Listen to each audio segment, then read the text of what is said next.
డబ్బులు ఒక ₹1 ఇచ్చేయడానికి ఆలోచించను, కానీ ఒక పుస్తకం ఇవ్వాలంటే చాలా ఆలోచిస్తాను.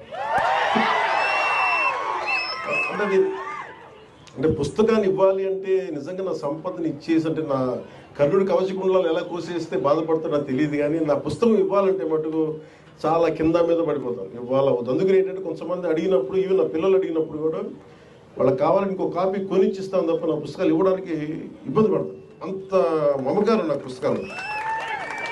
ఎందుకు ఇంత మమకారం అంటే, నా జీవితంలో ఎప్పుడు కూడా పుస్తకాలు అనేది, పుస్తక పఠనం లేకపోతే నేను ఏమైపోయేవాడిని అనిపిస్తుంది.